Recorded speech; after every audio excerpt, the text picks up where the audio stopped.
Olha, a minha infância é assim, o que eu conheci toda a vida, eu lembro, desde os 5 anos, a gente morando nas margens da ferrovia, antes da estação de Cornélio Alves um pouco. Por volta dos meus 7 anos, nós mudamos para uma casa bem pertinho, atrás da estação de Cornélio Alves.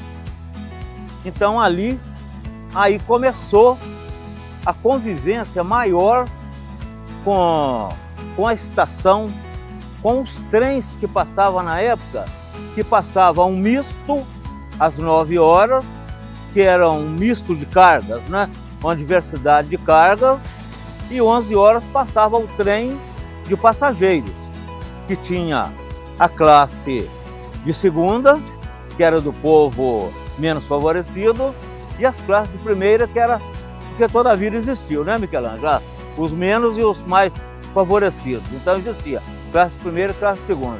Das grandes lembranças, uma era assim, quando vinha um trem noturno, tinha um trem às vezes à noite, não era constante, mas quando vinha, a gente ficava todo mundo no terreiro, eu e meus irmãos, quando apitava, era Maria Fumaça, e vinha, a gente ficava no terreiro, vendo a nossa sombra na parede da casa. Aquilo para nós era como se fosse um cinema, era o cinema que a gente tinha na época, proporcionado pelo farol da Maria Fumaça. A minha mãe fazia bala de bico, a minha mãe fazia pastel, e a gente ia para a estação, eu e um irmão mais velho do que eu, 1 ano e pouco, a gente ia para lá para vender para os passageiros. Era um tempo muito rápido, o tempo de parada do trem era muito pequeno, mas era suficiente para a gente vender ali umas balas de bico, vender pastel, e ia correndo para casa, ô Michelangelo, para entregar aquele dinheirinho para nossa mãe, para ela então poder comprar para a gente um caderno, um lápis. O agente da estação na época era compadre do meu pai, era padrinho de um irmão meu, então a gente tinha uma certa liberdade na estação. A Maria Fumaça,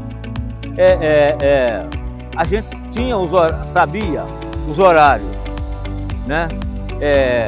Quando a gente ia levar, por exemplo, o almoço para o pessoal, o meu pai e meus irmãos mais velhos trabalhando na lavoura, a gente tinha que estar chegando na lavoura quando o misto estava passando lá embaixo na ferrovia, que era precisamente 9 horas da manhã. Então essa é uma das partes que ficou muito marcado. Era uma forma da gente ver, saber a hora de cada coisa. Então foi um tempo assim, um tempo de muita escassez, mas um tempo de muita alegria. O único meio de transporte não existia. Outra coisa, Michelangelo, que eu queria te falar. Na época, além de existir, de ser um tempo de escassez muito grande de veículos, quase ninguém, Cornélio Alves, ninguém tinha um veículo. Então, além da escassez de veículos, tinha escassez da estrada de rodagem, digamos assim. Então o meio de transporte era a ferrovia.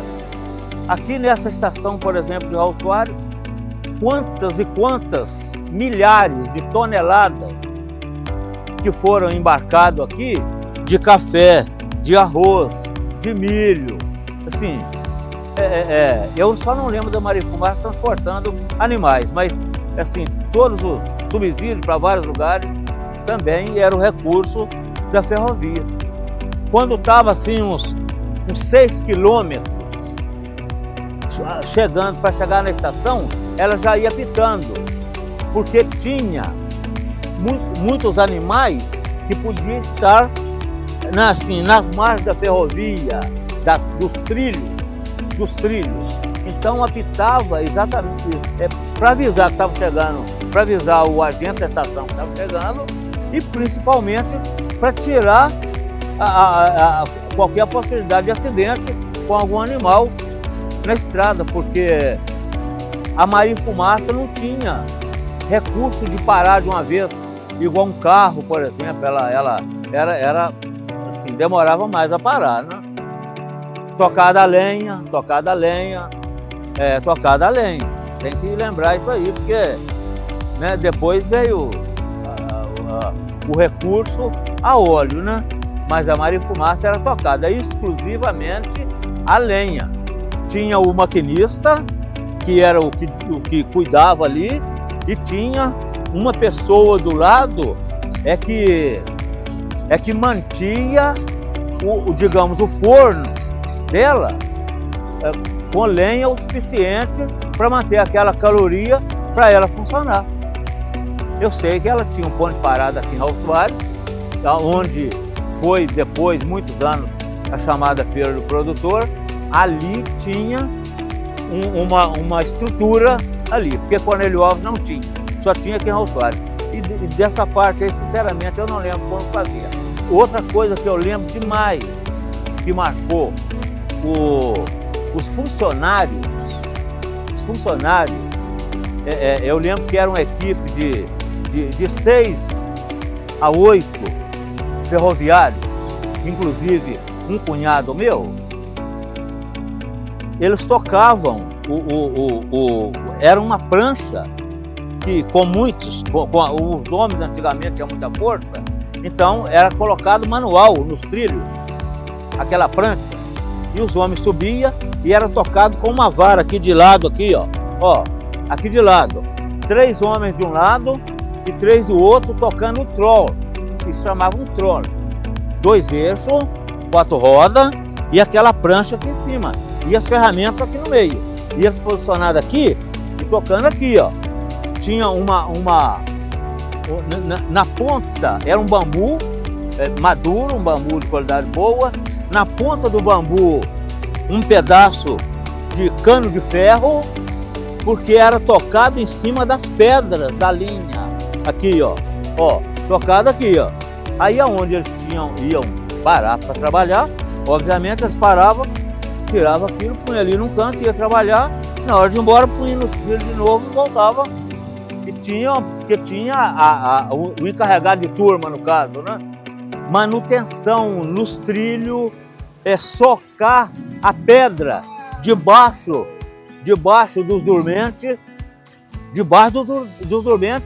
porque a máquina, quando vinha, a Marifumaça, quando vinha, às vezes vinha com muitos vagões, carregado de minério, às vezes carregado de muita madeira. Então a linha ficava assim, flexível, entendeu? Então aquele dormente, e ela toda calçada de pedra. Aí eles tinham a ferramenta própria, uma ferramenta desse tamanho, que um lado era picareta, o outro lado era uma cabeça igual uma mão assim, ó, para socar aquela pedra debaixo dos dormentes, assim, ó, para manter o dormente ali, quando a máquina em cima ele não abaixar. E outra coisa, o trilho era pregado nos dormentes, por exemplo, aqui o dormente, aqui o trilho, é pregado com um prego desse comprimento, e às vezes ele bambeava, eles tinham que trocar, tinha que mudar de lugar, enfim, né? Arredar o dormente, enfim. O trem de passageiro normalmente era 3 ou 4, né? Tinha atrás da Maria Fumaça um vagão especial, certamente guardava ali alguma ferramenta, alguma coisa assim, e depois as classes, né? O lugar onde viajavam os passageiros era diferente dos vagões, era fechadinho, tinha os bancos, né? Tudo direitinho, comprava passagem lá na estação. O condutor que conduzia, que vinha assim, que conduzia o trem, ele pegava aquela passagem. Você chegou a conhecer a passagem? Não, né? Era um pedacinho de papel assim, um papel grosso. Ele tinha uma maquininha, aí ele fazia assim, ó, era tipo hoje um apertador de como é que fala? Um apertador de um me embolei aqui, não lembro. Eu sei que ele fazia assim, dava um furinho para marcar que ele tinha visto a gente com a passagem, entendeu? Eu tenho muita saudade desse tempo. Eu até tentei comprar um terreno lá perto da estação de Cornélio Alves, mas o que passou, né, foi um tempo bom.